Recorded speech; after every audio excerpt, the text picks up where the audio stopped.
Hello மக்களே, weekend எபிசோடுக்கான 2 BrahMos release பண்ணியிருக்காங்க. அதில் ஃபர்ஸ்ட் ப்ரமோவில் பார்த்தீங்க அப்படின்னா, சின்ன குழந்தைங்க கூட டாஸ்க் கொடுத்தா நீட்டாக விளையாடுங்க, இவங்க என்ன பண்ணி வச்சுருக்காங்கிற மாதிரி ரோஸ்ட் பண்ணியிருப்பாங்க. 2வது ப்ரமோவில் பாருவை கொஞ்சம் திட்டுற மாதிரி காட்டியிருப்பாங்க. வாந்தி எடுக்கிற மாதிரியெல்லாம் பண்ணுறீங்களே, நீங்கள் ஒரு விஜே தானே, அந்த மாதிரி கேட்டிருப்பாரு. ப்ரோமோ எல்லாம் பார்க்குறதுக்கு நல்லா தாங்க இருக்குது. எல்லா வீக்கெண்ட் எபிசோட்லையும் இவர் இப்படி தான் அட்வைஸ் பண்ணிகிட்ருக்காங்க. ஆனால் கண்டஸ்டன்ஸ் யாரும் திருந்துற மாதிரி தெரியல. எஸ்பெஷலி பாரு எல்லா வாரம் என்ன பண்ணுறாங்களோ அதே தான் பண்ணிகிட்ருக்காங்க, கத்திகிட்டே இருக்காங்க. மற்றவங்களெல்லாம் ரொம்ப நல்லா குறை சொல்கிறாங்க. ஆனால் அவங்க என்ன பண்ணுறாங்கன்னு அவங்க யோசிக்கிறாங்களா இல்லையான்னு தெரியல. இந்த சீசனுக்கு மோசமான ரிவ்யூ வரதுக்கு முக்கியமான காரணம் பாரு தாங்க. அவங்க கத்தி கத்தி மோஸ்ட்டாக எல்லா கண்டஸ்டன்ஸையும் ட்ரிகர் பண்ணி மற்றவங்களையும் கத்த வைக்கிறாங்க. இது ஒரு ஸ்ட்ராட்டஜியாகவே டே 1லேருந்து பண்ணிகிட்ருக்காங்க. ப்ரோமோவில் விஜய் சேதுபதி சார் கேட்டிருந்தாலுமே இவங்க பிஹேவியர் ஒன்றும் மாறப்போகிற மாதிரி தெரியலங்க.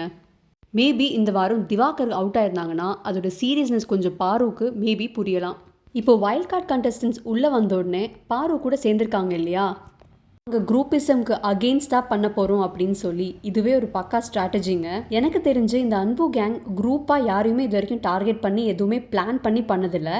அவங்க வைபெல்லாம் ஒரே மாதிரி இருக்கிறவங்க செட்டான மாதிரி தான் தெரியுது. ஆனால் இந்த புள்ளி கேங் சேர்ந்ததே அன்பு கேங்கை பிரேக் பண்ணுறதுக்காக தான்.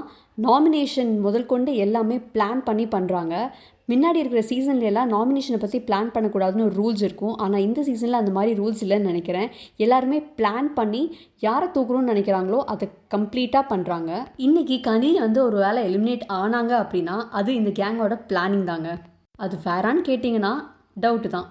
இந்த புது குரூப் புள்ளி குரூப்பை பற்றி இன்றைக்கி விஜய் சேதுபதி சார் அட்ரஸ் பண்ணுவாங்களான்னு பார்ப்போம்.